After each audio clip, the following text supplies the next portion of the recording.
2021 को यूनेस्को द्वारा प्रायोजित 25वां एडिशन मनाया गया।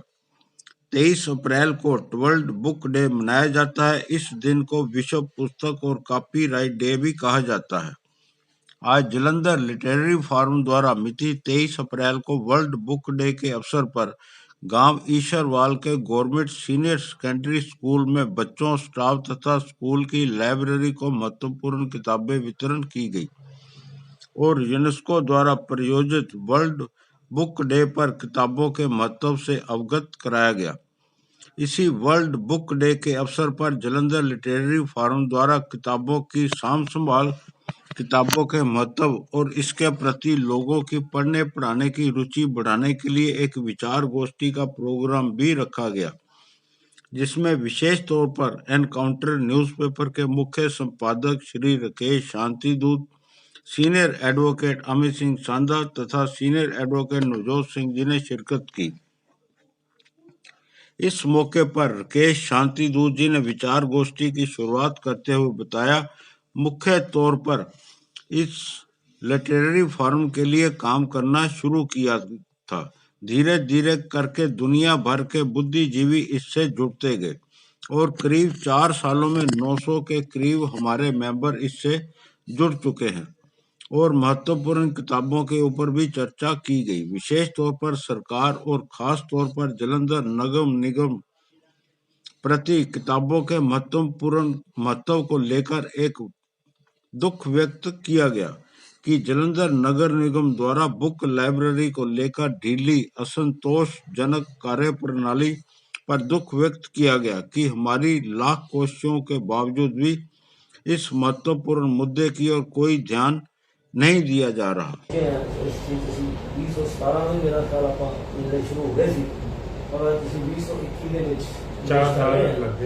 4 ਸਾਲਾਂ 'ਚ ਇਹ ਹੈ ਕਿ ਵੀ ਜਿਹੜੀ ਬੁੱਕ ਰੈਕ ਜਿਹੜਾ ਆਪਣਾ ਹੈਗਾ ਫੇਸਬੁੱਕ ਪੇਜ ਹੈ, ਉਹਦੇ ਤੇ ਨਿਰੰਤਰ ਜਿਹੜੇ ਆ ਦੁਨੀਆ ਭਰ ਦੇ ਰੀਡਰਸ ਜਿਹੜੇ ਆ ਉਹ ਜੁੜ ਰਹੇ ਆ। ਇਵਨ ਇਹ ਹੈ ਕਿ ਪਹਿਲਾਂ ਅਸੀਂ ਸੀ ਪੰਜਾਬ ਦੇ, ਸਾਡੇ ਜਲੰਧਰ ਤੋਂ ਅਸੀਂ ਸ਼ੁਰੂ ਹੋਏ ਸੀ, तो दोस्त मित्र होए। फिर जिस तरह ਅਸੀਂ ਰਿਵਿਊਜ਼ ਪਾਉਣੇ ਸ਼ੁਰੂ ਕੀਤੇ, ਕਿਤਾਬਾਂ ਬਾਰੇ ਜਾਣਕਾਰੀ ਦੇਣੀ ਸ਼ੁਰੂ ਕੀਤੀ, ਬੁੱਕ ਰੀਡਰਸ ਨੂੰ ਲਿਆ ਕੇ ਆਪਣੇ ਨਾਲ ਜੋੜ ਕੇ ਸਨਮਾਨਿਤ ਕਰਨ ਦੀ ਕੀਤੀ। ਉਹਨਾਂ ਨੂੰ ਇਹ ਪੁੱਛਣਾ ਸ਼ੁਰੂ ਕੀਤਾ ਕਿ ਤੁਹਾਡੀ ਫੇਵਰਟ ਕਿਤਾਬ ਕਿਹੜੀ ਹੈ। ਫਿਰ ਅਸੀਂ ਉਸ ਫੇਵਰਟ ਕਿਤਾਬ ਦੇ ਉੱਤੇ ਉਹਨਾਂ ਦੀ ਡਿਸਕਸ਼ਨ ਸ਼ੁਰੂ ਕੀਤੀਆਂ। ਔਰ ਅੱਜ ਸਥਿਤੀ ਇਹ ਹੈ ਕਿ ਅੱਜ ਅਸੀਂ ਜੋ ਗੱਲ ਕਰਦੇ ਹਾਂ ਵੀ ਇਸ ਜਾਗਰਤੀ ਲਹਿਰ ਕਿੱਥੇ ਪਹੁੰਚੀ, ਸਾਨੂੰ ਪਾਕਿਸਤਾਨ ਚੋਂ ਵੀ ਲੋਕ ਕਹਿ ਰਹੇ ਆ ਵੀ ਅਸੀਂ ਤੁਹਾਡੇ ਬੁੱਕ ਰੋਜ਼ ਰਿਕੁਐਸਟ ਆਉਂਦੀ ਹੈ ਸਾਨੂੰ ਗਰੁੱਪ ਸ਼ਾਮਲ ਕਰੋ। ਅਸੀਂ ਕੋਸ਼ਿਸ਼ ਕਰਦੇ ਹਾਂ ਜਿੰਨੀ ਸਾਡੀ ਸਮਝ ਹੈ, ਜਿੰਨੀ ਸਾਡੀ ਪਹੁੰਚ ਹੈ, ਕਿ ਅਸੀਂ ਵੈਰੀਫਿਕੇਸ਼ਨ ਜ਼ਰੂਰ ਕਰਨ ਦੀ ਕੋਸ਼ਿਸ਼ ਕਰਦੇ ਹਾਂ। ਤੇ ਅੱਜ ਇਹ ਸਥਿਤੀ ਹੈ ਕਿ ਮੇਰਾ ਖਿਆਲ ਅਸੀਂ 900 ਦੇ ਕਰੀਬ ਜਿਹੜੇ ਆ ਉਸ ਮੈਂਬਰਸ ਸਾਡੇ ਉਸ ਗਰੁੱਪ ਦੇ ਵਿੱਚ ਜਿਹੜੇ ਆ ਪਹੁੰਚੇ ਆ। ਤੇ ਇਸ ਤਰ੍ਹਾਂ ਹੀ ਜਿਹੜੇ ਆ ਸਾਡੇ ਨਾਲ ਇੱਕ ਬਹੁਤ ਬੜਾ ਅੱਛਾ ਹੋਇਆ ਕਿ ਸਾਡੇ ਨਾਲ ਜਿਹੜੀਆਂ ਫੀਮੇਲ ਬੁੱਕ ਰੀਡਰਸ ਆ ਉਹ ਵੀ ਬੜੀ ਤੇਜ਼ੀ ਦੇ ਨਾਲ ਜੁੜ ਰਹੀਆਂ। ਅੱਜ ਜਿਸ ਤਰ੍ਹਾਂ ਤੁਸੀਂ ਜ਼ਿਕਰ ਕੀਤਾ ਕਿਤਾਬਾਂ ਬਣ ਕੇ ਆਏ ਆ, ਉਹ ਤੁਹਾਡੇ ਸਾਰਿਆਂ ਦੇ ਸਹਿਯੋਗ ਸਦਕਾ ਸੀ ਕਿ ਜਿੱਥੇ ਬੁੱਕ ਰੀਡਰਸ ਨੂੰ ਉਤਸ਼ਾਹਿਤ ਕਰਨ ਲਈ ਸਾਡੀ ਜਿਹੜੀ ਫੋਰਮ ਦੇ ਮੈਂਬਰਸ ਨੇ ਇਸ ਤਰ੍ਹਾਂ ਕੰਟਰੀਬਿਊਟ ਕੀਤੀ, ਪੈਸੇ ਮਨੀ ਇਸ ਤਰ੍ਹਾਂ ਕੰਟਰੀਬਿਊਟ ਕੀਤੀ ਵੀ ਜਿੱਦਾਂ ਆਮ ਤੌਰ ਤੇ ਲੋਕੀ ਨਾ ਮੰਦਰਾਂ ਗੁਰਦੁਆਰਿਆਂ ਦੇ ਵਿੱਚ ਕੋਈ ਪ੍ਰੋਗਰਾਮ ਹੁੰਦਾ ਤਾਂ ਕਹਿੰਦਾ ਮੇਰਾ ਵੀ ਯੋਗਦਾਨ ਪਾਓ। ਤਾਂ ਇਹ ਇੱਕ ਅਲਗ ਸਿਖਾਉਣ ਵਾਲੀ ਗੱਲ ਹੈ। ਔਰ ਅਸੀਂ ਅੱਜ ਜਦੋਂ ਪਿੰਡ 'ਚ ਲੈ ਕੇ ਪਹੁੰਚੇ ਕਿਤਾਬਾਂ, ਤੇ ਉਸ ਪਿੰਡ ਦੇ ਬੱਚੇ ਜਿਹੜੇ ਉਸ ਸਕੂਲ ਦੇ ਬੱਚੇ ਸੀ ਖਾਸ ਤੌਰ ਤੇ, ਕਿਉਂਕਿ ਨਾਰਮਲੀ ਆਪਣਾ ਕਰਿਕੂਲਮ ਵੀ ਪੜ੍ਹਦੇ ਹਾਂ, ਉਹ ਬੱਚਿਆਂ ਨੇ ਇੰਨਾ ਮਹਿਸੂਸ ਲੱਗਾ ਵੀ ਅੱਛਾ ਸਾਨੂੰ ਬੁੱਕ ਰੀਡਰਸ ਵੀ ਬਣਨ ਲਈ ਪ੍ਰੇਰਿਤ ਕਰ ਰਹੇ ਹੈ। ਔਰ ਬੱਚਿਆਂ ਨੇ ਆਪ ਆ ਕੇ ਉੱਥੇ ਕਿਤਾਬਾਂ ਚੁਣੀਆਂ ਔਰ ਬਹੁਤ ਅੱਛਾ ਲੱਗਾ ਹੈ। ਸੋ ਜਾਗਰਤੀ ਦੀ ਜਿਹੜੀ ਲਹਿਰ ਹੈ ਹੌਲੀ ਹੌਲੀ ਅੱਗੇ ਵੱਧ ਰਹੀ ਹੈ। ਆਸ ਹੈ ਕਿ ਅਸੀਂ ਇਸ ਲਹਿਰ ਨੂੰ ਹੋਰ ਤੇਜ਼ ਕਰਾਂਗੇ ਆਉਣ ਵਾਲੇ ਸਮੇਂ 'ਚ। ਦੋਸਤੋ, ਜਿਹੜੇ ਲੋਕ ਲਾਈਵ ਦੇਖ ਰਹੇ ਨੇ, ਮੈਂ ਇੱਕ ਰਿਕੁਐਸਟ ਕਰਨਾ ਚਾਹਾਂਗਾ, ਜਿੰਨੇ ਵੀ ਸਾਡੇ ਨਾਲ ਲਾਈਵ ਜੁੜੇ ਹੋਏ ਹੈ, ਕੋਈ ਉਹ ਕੁਐਸਚਨ ਪੁੱਟ ਕਰਨਾ ਚਾਹੁੰਦੇ ਤੇ ਕਮੈਂਟ ਸੈਕਸ਼ਨ 'ਚ ਸਾਨੂੰ ਕੁਐਸਚਨ ਪੁੱਟ ਕਰ ਸਕਦੇ ਜਾਂ ਆਪਣੀ ਕੋਈ ਰਾਏ ਜਿਹੜੀ ਹੈ ਉਹ ਸਾਨੂੰ ਦੇ ਸਕਦੇ ਨੇ। ਅਸੀਂ 15 ਮਿੰਟ ਤੁਹਾਡੇ ਲੈਣੇ ਹੈ, ਬਹੁਤਾ ਸਮਾਂ ਨਹੀਂ ਲੈਣਾ।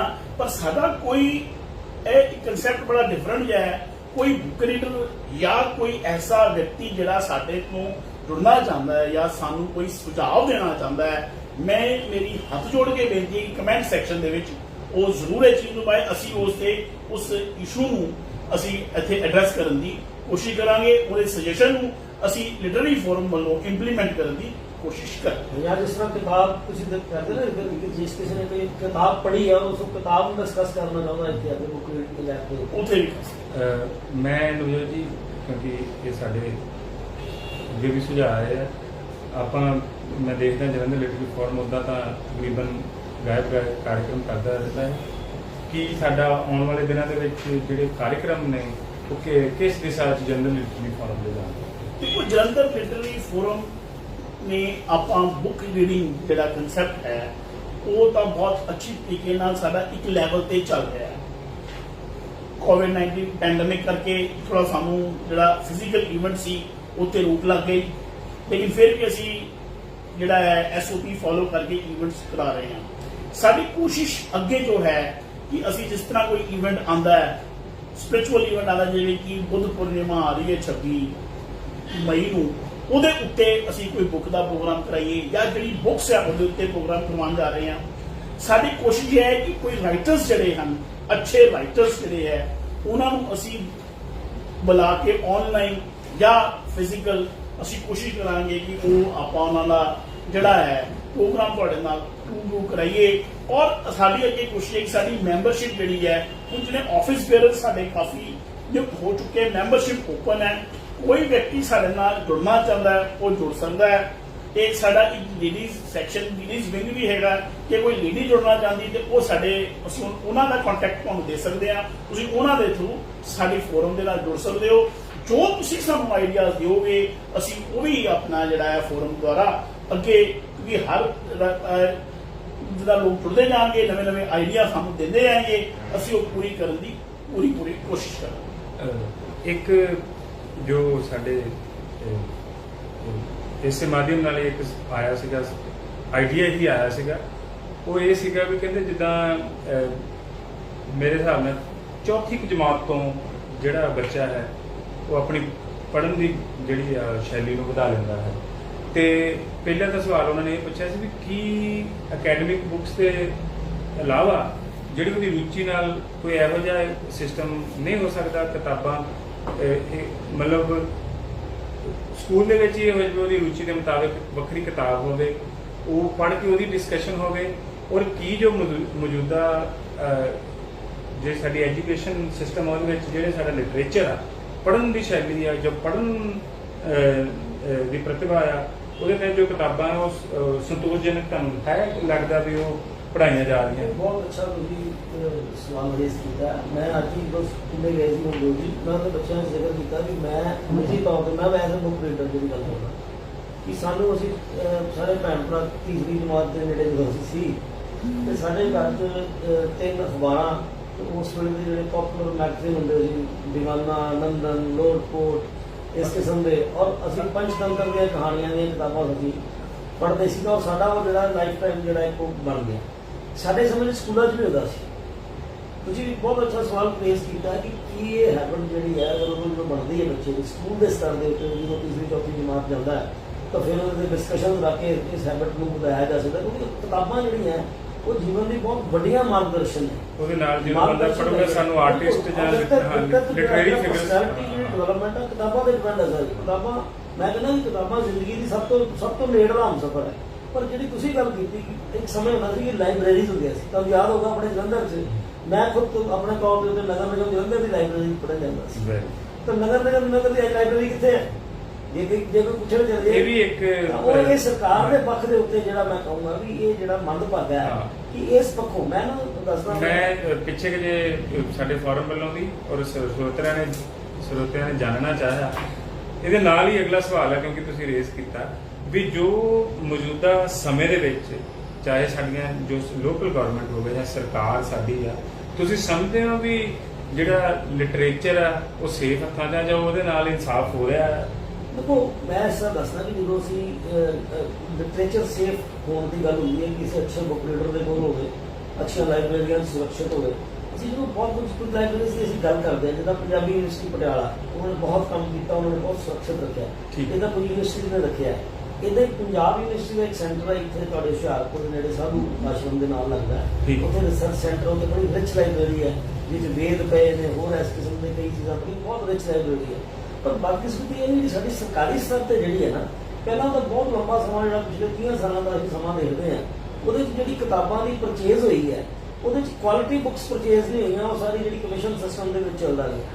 ਹੌਲੀ ਹੌਲੀ ਅੱਜ ਦੀ ਸਥਿਤੀ ਇਹ ਹੈ ਕਿ ਮੈਂ ਤੁਹਾਡਾ ਜ਼ਿਕਰ ਕਰਨਾ ਚਾਹੁੰਦਾ ਸੀ ਕਿ ਮੈਂ ਜਦੋਂ ਪਿਛਲੇ ਸਾਲ ਕੈਨੇਡਾ ਅਮਰੀਕਾ ਦੇ ਵਿੱਚ ਯਾਤਰਾ ਤੇ ਗਿਆ ਤੇ ਉੱਥੇ ਹਰ ਸ਼ਹਿਰ ਦੇ ਵਿੱਚ ਲਾਇਬ੍ਰੇਰੀ ਬੜੀ ਸਟਰੋਂਗ ਹੈ।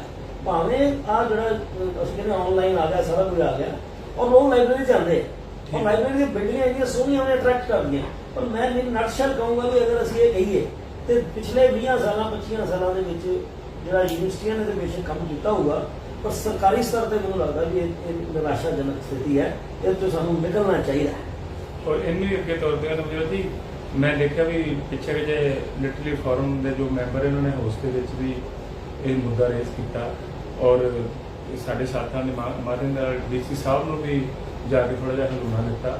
ਔਰ ਕਿਉਂਕਿ ਸਰੋਤਿਆਂ ਦਾ ਸਵਾਲ ਸੀ ਵੀ ਜਿਹੜੀ ਲਾਇਬ੍ਰੇਰੀ ਵੀ ਹੈ ਜੇ ਦੇਖੀਏ ਉਹ ਜਦੋਂ ਕਹਿੰਦੇ ਅਸੀਂ ਕਾਲਜ ਪੜ੍ਹਦੇ ਸੀ ਉਦੋਂ ਤਾਂ ਉਹ ਬਹੁਤ ਵਧੀਆ ਸੀ, ਪਰ ਸਮੇਂ ਦੇ ਹਿਸਾਬ ਨਾਲ ਉਹਦੇ ਵਿੱਚ ਬੜਾ ਨਿਗਾਰ ਹੋਣਾ ਸ਼ੁਰੂ ਹੋ ਗਿਆ। ਜਿੰਨੀ ਸ਼ਿੱਦਤ ਦੇ ਨਾਲ ਉਹਦੀ ਸਾਂਭ ਸੰਭਾਲ ਹੋਣੀ ਚਾਹੀਦੀ ਸੀ ਹੋਈ ਨਹੀਂ। ਔਰ ਇਸ ਮਾਧਿਅਮ ਦੇ ਨਾਲ ਜੋ ਸਾਡੇ ਸਰੋਤੇ ਇਹ ਵੀ ਪੁੱਛਣਾ ਚਾਹੁੰਦੇ ਆ ਵੀ ਜੋ ਜਲੰਧਰ ਲਿਟਰਲੀ ਫਰਮ ਦਾ ਜਾਂ ਕਿਸੇ ਵੀ ਹੋਰ ਫਰਮ ਦਾ ਜੋ ਇਸ ਚੀਜ਼ ਨੂੰ ਬਚਾਉਣ ਨੂੰ ਲੱਗੀ ਹੈ ਉਹ ਕਿੱਥੇ ਕੁ ਪਹੁੰਚਿਆ ਜਾਂ ਆਉਣ ਵਾਲੇ ਦਿਨਾਂ ਦੇ ਵਿੱਚ ਕੀ ਕੀਤਾ ਜਾਵੇ ਜਾਂ ਸਾਨੂੰ ਜੋ ਸਾਡੀ ਪ੍ਰਸ਼ਾਸਨ ਹੈ ਉਹ ਤੋਂ ਕੀ ਮੰਗ ਹੈ ਜਿਹਦੇ ਨਾਲ ਸਾਡੀਆਂ ਜਲੰਧਰ ਕਾਰਪੋਰੇਸ਼ਨ ਦੀ ਜਿਹਨਾਂ ਨੇ ਦੱਸਿਆ ਲਾਇਬ੍ਰੇਰੀ ਜਾਂ ਜਿਹੜੀ ਸਾਡੀ ਮੇਨ ਲਾਇਬ੍ਰੇਰੀ ਆ ਉਹ ਉਹਦੇ ਵਿੱਚ ਉਹਦਾ ਉਤਾਨ ਹੋ ਸਕੇ ਤਾਂ ਜੋ ਰੀਡਰ ਹੈ ਉੱਥੇ ਜਾ ਕੇ ਪੜ੍ਹੇ, ਜਿੱਦਾਂ ਨੇ ਦੱਸਿਆ ਬਾਹਰ ਲੋਕ ਪੜ੍ਹਦੇ ਜਾ ਕੇ, ਚਾਹੇ ਕਿ ਡਿਜੀਟਲੀ ਵੀ ਹੋਵੇ।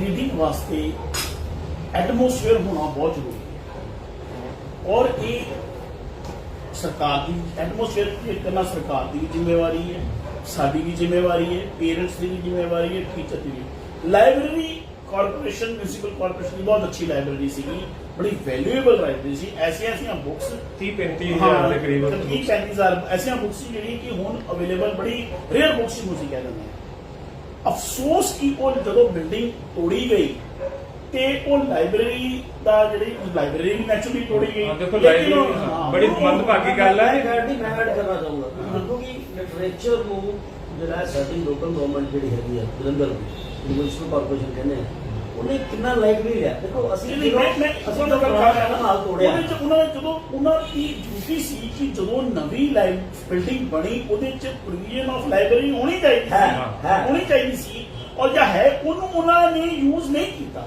ਬਿਲਕੁਲ। ਔਰ ਕਿਉਂ ਨਹੀਂ ਕੀਤਾ? ਕਿਉਂਕਿ ਉਹਨਾਂ ਨੂੰ ਦੇਖੋ ਸਾਡੇ ਦੇਸ਼ ਦੀ ਜਾਂ ਸਾਡੇ ਸੈਟਅਪ ਦੀ ਬਦਕਿਸਮਤੀ ਇਹ ਹੈ ਕਿ ਸਾਡੇ ਚ ਉਹੀ ਚੀਜ਼ ਹੋਣੀ ਜਿਨ੍ਹਾਂ ਚ ਵੋਟਾਂ 'ਚ ਵੈਲਿਊ ਹੈ। ਉਹਨਾਂ ਨੇ ਲੱਗਿਆ ਵੀ ਇਹ ਜਿਹੜੇ ਰੀਡਰਸ ਪੜ੍ਹਨ ਵਾਲੇ ਹੈ ਉਹ ਪੋਲੀਟੀਕਲੀ ਬਹੁਤ ਐਕਟਿਵ ਨਹੀਂ ਹੈਗੇ, ਸਾਰਾ ਵੋਟਾਂ ਨਾਲ ਕੋਈ ਲੈਣਾ ਦੇਣਾ ਨਹੀਂ ਹੈਗਾ। ਬੜੀ ਮੰਦਭਾਗੀ ਗੱਲ ਇਹ ਸਿੱਖ ਪ੍ਰੋਬਲਮ ਹੈ ਸਾਡੇ ਪੋਲੀਟੀਕਲ ਸਿਸਟਮ 'ਚ। ਅਸੀਂ ਸਿਰਫ ਉਸ ਚੀਜ਼ ਦੀ ਚਿੰਤਾ ਕਰਦੇ ਜਿਹੜਾ ਸਾਡੀ ਵੋਟ ਬੈਂਕ ਦੇ ਨਾਲ ਰਿਲੇਟਡ ਹੁੰਦਾ। ਜਿਹੜੀ ਚੀਜ਼ ਵੋਟ ਬੈਂਕ ਨਾਲ ਰਿਲੇਟਡ ਨਹੀਂ ਹੁੰਦੀ ਉਹਨੂੰ ਅਸੀਂ ਇਗਨੋਰ ਕਰ ਦਿੰਦੇ ਹਾਂ। ਸੋ ਇਹ ਮਿਊਨਿਸਪਲ ਕਾਰਪੋਰੇਸ਼ਨ ਨੂੰ ਲਿਟਰਰੀ ਫੋਰਮ ਵੱਲੋਂ ਲੈਟਰ ਲਿਖੀ ਗਈ ਸੀ। ਕੌਂਸਲਰ ਚਰਨਜੀਤ ਕੌਂਸਲਰ ਜੀ ਨੇ ਹਾਊਸ 'ਚ ਉਠਾਇਆ ਸੀ ਮੁੱਦਾ ਔਰ ਹਾਊਸ 'ਚ ਸਾਡੀ ਫੋਰਮ ਦੀ ਐਫਰਟਸ ਦੇ ਨਾਲ ਹਾਊਸ 'ਚ ਮੁੱਦਾ ਡਿਸਕਸ ਵੀ ਹੋਇਆ। ਲੇਕਿਨ ਉਹਨਾਂ ਨੇ ਸਾਨੂੰ ਕੁਐਸਚਨ ਪੁੱਟ ਕਰ ਦਿੱਤਾ ਤੁਸੀਂ ਜਗ੍ਹਾ ਦਿਓ। ਜਗ੍ਹਾ ਦੇਣੀ ਸਾਡਾ ਕੰਮ ਨਹੀਂ ਹੈ। ਸਾਡਾ ਕੰਮ ਹੈ ਦਸਤਾਂ ਨੂੰ ਕਨਫਿਊਜ਼ਨ ਹੈ। ਤੁਸੀਂ ਜਿਹੜਾ ਹਾਊਸ ਦੀ ਇਨਫੋਰਮੇਸ਼ਨ ਮੈਂ ਨਿੱਜੀ ਤੌਰ ਤੇ ਆਰਟੀਆਈ ਪਾਈ। ਮੈਂ ਤੁਹਾਨੂੰ ਇਹ ਦੱਸਣਾ ਚਾਹੁੰਦਾ ਕਿ ਜਿਸ ਵੇਲੇ ਨਵੀਂ ਬਿਲਡਿੰਗ ਬਣੀ ਉਹਦੇ ਵਿੱਚ ਲਾਇਬ੍ਰੇਰੀ ਦੇ ਜਿਹੜਾ ਕਕਸ਼ ਹੈਗਾ ਉਹਦੀ ਪ੍ਰੋਵੀਜ਼ਨ ਹੈ। ਅੱਜ ਤੱਕ ਆਰਟੀਆਈ ਦੇ ਵਿੱਚ ਜਿਹੜਾ ਹੈ ਥੱਲੇ ਤੱਕ ਉਹਨਾਂ ਦੀ ਕਿਤਾਬਾਂ ਗਿਣਤੀ ਡਿਫਰ ਕਰਦੀ ਹੈ। ਕਿਤਾਬਾਂ ਕਿੱਥੇ ਪਈਆਂ ਇਹ ਨਹੀਂ ਦੱਸਿਆ ਜਾ ਪਾ ਰਿਹਾ। ਮਤਲਬ ਜਿਹੜੀ ਤੁਸੀਂ ਗੱਲ ਕੀਤੀ ਨਾ ਕਿ ਵੋਟ ਬੈਂਕ ਦਾ ਯਾਨੀ ਕਿ ਕੁੱਲ ਮਿਲਾ ਕੇ ਦੇਖਿਆ ਜਾਵੇ ਤਾਂ ਬੜੀ ਦਇਆਨਕ ਔਰ ਚਿੰਤਾਜਨਕ ਇਹ ਸਥਿਤੀ ਆ। ਔਰ ਮੈਂ ਕਿਉਂਕਿ ਸਮੇਂ ਨੂੰ ਵੀ ਧਿਆਨ 'ਚ ਰੱਖਣਾ ਸੀ, ਕੰਕਲੂਜਨ ਦੀ ओर ਜਾਂਦੇ ਹੋਏ ਇਹ ਆਖਰ 'ਚ ਮੈਂ ਪੁੱਛਣਾ ਚਾਹਾਂਗਾ ਕਿ ਜਿਹੜਾ ਤੁਸੀਂ ਬੁੱਕ ਰੈਕ ਦੇ ਵਿੱਚ ਇੱਕ ਨਈ ਕਿਤਾਬ ਹੈ ਹਰੀ ਸਿੰਘ ਨਲੂਆ ਜੀ ਬਾਰੇ, ਉਹ ਸਾਡੇ ਬੜੇ ਜ਼ਬਰਦਸਤ ਜਰਨੈਲ ਰਹੇ ਆ, ਉਹਦੇ ਬਾਰੇ ਸਾਨੂੰ ਜ਼ਰੂਰ ਦੱਸੋ ਕਿਉਂਕਿ ਉਹ ਜਿਹੜੇ ਸਾਡੇ ਰੀਡਰ ਆ ਉਹਨਾਂ ਨੂੰ ਪਤਾ ਲੱਗੇ ਵੀ ਇਸ ਤਰ੍ਹਾਂ ਹੈ ਕਿ ਉਹ ਬੁੱਕ ਬੜੀ ਵੈਲਿਊਏਬਲ ਬੁੱਕ ਹੈ ਤੇ ਇਹ ਕਈ ਵਾਰੀ ਹੁੰਦਾ ਕਿ ਮੈਂ ਵਰਲਡ ਬੁੱਕ ਡੇ ਵਾਸਤੇ ਮਾਹੀਰਾ ਗੇਟ ਜਾਣ ਦਾ ਮੈਨੂੰ ਮੌਕਾ ਮਿਲਿਆ। ਠੀਕ ਹੈ। ਤੇ ਉੱਥੇ ਬੁੱਕ ਐਟ ਡਿਸਪਲੇ ਦੇ ਵਿੱਚ ਸੀ। ਠੀਕ ਹੈ। ਤੇ ਆਈ ਪਿਕ ਦੈਟ। Very good. ਹੁਣ ਹਰੀ ਸਿੰਘ ਨਲੂਆ ਬਾਰੇ ਜਿਹੜੀ ਉਹ ਬੁੱਕ ਹੈ ਉਹਦੇ ਵਿੱਚ ਬਹੁਤ ਅੱਛੀ ਪਿਕਚਰਸ ਨੇ, ਫੌਂਟ ਅੱਛਾ ਲੱਗਿਆ ਮੈਨੂੰ। ਬਹੁਤ ਅੱਛਾ ਕੰਟੈਂਟ ਜਿਹੜਾ ਹੈ ਗੁਰੂ ਨਾਨਕ ਦੇਵ ਤੋਂ ਸ਼ੁਰੂ ਹੋ ਗਿਆ ਹੈ, ਕਿਸੇ ਹਿਸਟਰੀ ਤੋਂ ਕੰਟੈਂਟ ਸ਼ੁਰੂ ਹੋ ਗਿਆ ਹੈ। ਮੈਂ ਹਜੇ ਉਹ ਸਟਾਰਟ ਕਰਨੀ ਹੈ ਔਰ ਮੈਂ ਤੁਹਾਨੂੰ ਦੱਸਦਾ ਕਿ ਜਦੋਂ ਮੈਂ ਉਹ ਸ਼ੁਰੂ ਕਰਾਂਗਾ ਉਹਦੀ ਇੱਕ ਇੱਕ ਚੀਜ਼ ਬੁੱਕ ਰੈਕ ਚ ਪਾਵਾਂਗਾ। ਜਿਸ ਤਰ੍ਹਾਂ ਕਿ ਮੈਂ ਹੁਣ ਇਸ ਵੇਲੇ ਇਲਸਟ੍ਰੇਟਡ ਰਾਮਾਇਣ ਪੜ੍ਹ ਰਿਹਾ ਕਿਉਂਕਿ ਰਾਮ ਨਵਮੀ ਦਾ ਸਮੇਂ ਸੀ। ਮੇਰੀ ਕੋਸ਼ਿਸ਼ ਹੁੰਦੀ ਕਿ ਉਹ ਬੁੱਕ ਵੀ ਪੜ੍ਹਾਂ, ਜਿੱਦਾਂ ਕੋਈ ਈਵੈਂਟ ਆਉਂਦਾ ਉਹ ਈਵੈਂਟ ਨਾਲ ਰਿਲੇਟਡ ਹੈ। ਤੇ ਮੈਂ ਇਲਸਟ੍ਰੇਟਡ ਰਾਮਾਇਣ ਜਿਹੜੀ ਪਿਕਚੋਰੀਅਲ ਰਾਮਾਇਣ ਹੈ ਉਹ ਸ਼ੁਰੂ ਕੀਤੀ ਹੋਈ ਹੈ। ਉਹਦੇ ਵਿੱਚ ਮੈਨੂੰ ਜੋ ਇਨਫੋਰਮੇਸ਼ਨ ਜੋ ਮਿਲੀ ਹੈ ਕਿ ਬੁੱਧਿਸਟ ਟੈਕਸਟ ਦੇ ਵਿੱਚ ਵੀ ਰਾਮਾਇਣ ਹੈ, ਜੈਨ ਰਾਮਾਇਣ ਵੀ ਹੈ, डिफरेंट वर्जन ऑफ रामायण है, बेसिक स्टोरी सेम है सारी, कुछ मिनिमम डिफरेंसेस ने। हरि सिंह नलवा जी की किताब जी है वो थोड़ी कॉस्टली किताब है, पर मैं वो लईए क्योंकि मैं सिख हिस्टरी दे पढ़ने वास्ते हमेशा ही जड़ा है वो मेरी एक रसदी होंगी है एंड आई एम होपफुल कि मैं वो बुक जल्दी स्टार्ट करा। साथियों मैं दसदा कि जो साडा प्रोग्राम है हीट 7 वालों स्पॉन्सर्ड है और ਜਿਹੜੇ ਵੀ ਸਾਥੀ ਸਾਡੇ ਨਾਲ ਇਸ ਟਾਈਮ ਜੁੜੇ ਆ ਉਹ ਸਾਡੇ ਬੁੱਕ ਰੈਕ ਤੇ ਜਾ ਕੇ ਆਪਣੀ ਪੜ੍ਹੀ ਹੋਈ ਬੁੱਕ ਦਾ ਰਿਵਿਊ ਦੇ ਸਕਦੇ ਆ ਔਰ ਸਾਡੇ ਪੈਨਲਿਸਟ ਉਹਨੂੰ ਸਹੀ ਸਮਝਣਗੇ ਤਾਂ ਉਹਨਾਂ ਨੂੰ ਜੋ ਗਿਫਟ ਹੈਂਪਰ ਵੀ ਬੁੱਕ ਹੀ ਦਿੱਤੀ ਜਾਊਗੀ, ਫੂਡ ਕੂਪਨ ਦਿੱਤਾ ਜਾਏਗਾ ਤੇ ਨਾਲ ਉਹਨਾਂ ਨੂੰ ਫੂਡ ਕੂਪਨ ਵੀ ਦਿੱਤਾ ਜਾਏਗਾ। ਤਾਂ ਮੈਂ ਕੰਕਲੂਜਨ ਦੇ ਵਿੱਚ ਸ਼ਾਂਤੀ ਦੂਤ ਜੀ ਨੂੰ ਕਹਾਂਗਾ ਕਿਉਂਕਿ ਬਹੁਤ ਜ਼ਰੂਰੀ ਹੁੰਦਾ ਹੈ ਤੁਸੀਂ ਜੋ ਸਾਡੇ ਨਵੇਂ ਜੋ ਸਾਡੇ ਰੀਡਰਸ ਆ ਉਹਨਾਂ ਨੂੰ ਕੀ ਸੰਦੇਸ਼ ਦੇਣਾ? ਦੇਖੋ ਮੈਂ ਪਹਿਲਾਂ ਤਾਂ ਇੱਕ ਗੱਲ ਇਹ ਦੱਸਣੀ ਚਾਹੂੰਗਾ ਕਿ ਜਿਹੜੀ ਸਾਡੀ ਲਿਟਰੇਰੀ ਫੋਰਮ ਹੈ ਇਹਦੀ ਕਿਸੇ ਵਿਚਾਰ ਨੂੰ ਲੈ ਕੇ ਪੁਸਤਕਾਂ ਦੇ ਵਿੱਚ ਸੀਮਾ ਨਹੀਂ ਹੈਗੀ, ਨਾ ਸਾਡੀ ਦੇਸ਼ਾਂ ਦੀ ਸੀਮਾ ਨਾ ਸਾਡੀ ਵਿਚਾਰ, ਸਾਡੀ ਖੁੱਲੀ ਜਿਸ ਤਰ੍ਹਾਂ ਤੁਸੀਂ ਹੁਣੇ ਜ਼ਿਕਰ ਕੀਤਾ ਕਿਤੇ ਤੁਸੀਂ ਰਾਮਾਇਣ ਦਾ ਜ਼ਿਕਰ ਕਰਦੇ ਸੀ, ਕਿਤੇ ਬੁੱਧਿਜ਼ਮ ਦਾ ਜ਼ਿਕਰ ਕਰ ਰਹੇ ਸੀ, ਤਾਂ ਆਲ ਫਿਲਾਸਫੀਜ਼ ਆਲ ਹਿਸਟਰੀ ਪੂਰੀ ਦੁਨੀਆ ਦੇ ਬਹੁਤ ਗਲੋਬਲ ਸੋਚ ਦੇ ਨਾਲ ਅਸੀਂ ਚਲਾ ਰਹੇ ਹਾਂ। ਤਾਂ ਦੂਸਰਾ ਮੈਂ ਇਹੀ ਕਹਿਣਾ ਚਾਹੂੰਗਾ ਕਿ ਜਿਹੜੇ ਨਵੇਂ ਬੁੱਕ ਰੀਡਰਸ ਨੇ ਕਿ ਬੇਸ਼ੱਕ ਤੁਹਾਡੇ ਕੋਲ ਸਮੇਂ ਦੀ ਕਮੀ ਹੈ, ਤੁਸੀਂ ਕਿਤਾਬ ਨੂੰ ਆਪਣਾ ਜੀਵਨ ਸਾਥੀ ਸਫ਼ਰ ਬਣਾਓ ਔਰ ਚਾਹੇ ਦਿਨ 'ਚ ਤੈਅ ਕਰ ਲਓ ਕਿ ਬੈੱਡ ਤੇ ਜਾਣ ਦੇ ਸਮੇਂ 2 ਪੇਜ ਪੜ੍ਹਨੇ और टेलीविजन का टाइम 10 मिनट का समटाइम्स टेलीविजन का टाइम 10 मिनट जिस का तरह ਆਪਾਂ ਕਹਿੰਦੇ ਨਾ ਜੀ ਸੌਣ ਲੱਗਿਆ Facebook ਤੇ scroll ਕਰਨਾ 5 ਬਦਾਮ ਭਿਓ ਦੇ ਤੇ ਛਿਲਕੇ ਖਾ ਲਏ। ਬਿਲਕੁਲ। ਮੈਨੂੰ ਲੱਗਦਾ ਵੀ 5 ਬਦਾਮਾਂ ਨੂੰ ਭਿਓ ਕੇ ਛਿਲਣ ਨਾਲੋਂ ਜ਼ਿਆਦਾ ਜੇ ਰਾਤ ਨੂੰ ਸੌਣ ਲੱਗਿਆ 2 ਵਾਰੀ ਪੜ੍ਹ ਲਓਗੇ ਤਾਂ ਦਿਮਾਗ ਬਦਾਮਾਂ ਨਾਲੋਂ ਵੀ ਜ਼ਿਆਦਾ ਤੇਜ਼ ਹੋਊਗਾ। ਲਓ ਜੀ ਬਹੁਤ ਬਹੁਤ ਧੰਨਵਾਦ ਸਾਡੇ ਸਾਥੀ ਔਰ ਬਹੁਤ ਵਧੀਆ ਕੰਮ ਕਰ ਰਹੇ ਆ ਔਰ ਮੈਂ ਸਾਰਿਆਂ ਨੂੰ ਜਿੱਥੇ ਵਧਾਈ ਦਿੰਦਾ ਔਰ ਮੈਂ ਫਿਰ ਇੱਕ ਵਾਰ ਕਹਿਣਾ ਵੀ ਕਿਸੇ ਵੀ ਚਾਹੇ ਉਹ ਹਿੰਦੀ ਚਾਹੇ ਪੰਜਾਬੀ ਚਾਹੇ ਉਰਦੂ ਚਾਹੇ ਇੰਗਲਿਸ਼ ਚਾਹੇ ਕਿਸੇ ਵੀ ਭਾਸ਼ਾ 'ਚ ਕਿਸੇ ਵੀ ਰਾਈਟਿੰਗ ਫਿਕਸ਼ਨ ਜਾਂ ਨਾਨ ਫਿਕਸ਼ਨ ਤੁਸੀਂ ਹਿਸਟੋਰੀਕਲ ਜਾਂ ਨਵੇਂ ਫੈਕਟਸ ਤੁਸੀਂ ਜੋ ਬੁੱਕਸ ਆ ਉਹ ਆਪਣੇ ਅਕੈਡਮਿਕ ਕਰਿਕੂਲਮ ਤੋਂ ਇਲਾਵਾ ਜ਼ਰੂਰ ਪੜ੍ਹੋ ਔਰ ਲਿਖੋ ਔਰ ਵਧੋ ਕਿਉਂਕਿ ਇਹੀ ਸਾਡੀ ਤਰਫ ਹੈ। ਸਾਡਾ ਜੋ ਦੇਸ਼ ਹੈ ਸ਼ਾਸਤਰਾਂ ਦਾ ਦੇਸ਼ ਹੈ, ਵਧੀਆ ਰੀਡਰ ਬਣੋ ਤਾਂ ਕਿ ਸਾਡੇ ਜੋ ਭਾਰਤ ਦੇਸ਼ ਹੈ ਹੋਰ ਅੱਗੇ ਵਧੇ ਔਰ ਜਾਂਦੇ ਜਾਂਦੇ ਸਾਡੇ ਇੱਕ ਇਹ ਦੇਣਾ ਚਾਹੁੰਦੇ ਕਿ ਜਿਹੜੇ ਨਿਊ ਰਾਈਟਰਸ ਨੇ ਰੀਡਰਸ ਤੇ ਹੈ ਹੀ ਨੇ ਉਹ ਵੀ ਸਾਡੇ ਪਬਲਿਸ਼ਰਸ ਨੇ ਅਗਰ ਉਹਨਾਂ ਦੀਆਂ ਕੋਈ ਅੱਛੀਆਂ ਬੁੱਕਸ ਨੂੰ ਰਿਵਿਊ ਕਰਾਉਣਾ ਚਾਹੁੰਦੇ ਆ ਅਸੀਂ ਉਹਨੂੰ ਤਾਂ ਉਹ ਵੀ ਸਾਨੂੰ ਉਹ ਭੇਜ ਸਕਦੇ ਅਸੀਂ ਉਹਨੂੰ ਹਾਈਲਾਈਟ ਕਰ ਸਕਦੇ ਹਾਂ। ਧੰਨਵਾਦ। ਫਿਰ ਇੱਕ ਵਾਰ ਜਲੰਧਰ ਲਿਟਰਲੀ ਫੋਰਮ ਵੱਲੋਂ ਜਿੱਥੇ ਨੂਰਜੋਤ ਜੀ ਦਾ ਸ਼ਾਂਤੀਪੁਰ ਜੀ ਦਾ ਔਰ ਸਾਡੇ ਗਣੇਸ਼ ਮਲਹੋਤਰਾ ਜੀ ਜਿਨ੍ਹਾਂ ਦਾ ਸਹਿਯੋਗ ਹੈ ਉਹਨਾਂ ਦਾ ਬਹੁਤ ਬਹੁਤ ਧੰਨਵਾਦ। ਬਹੁਤ ਸ਼ੁਕਰੀਆ। ਜੈ ਹਿੰਦ। ਜੈ ਹਿੰਦ।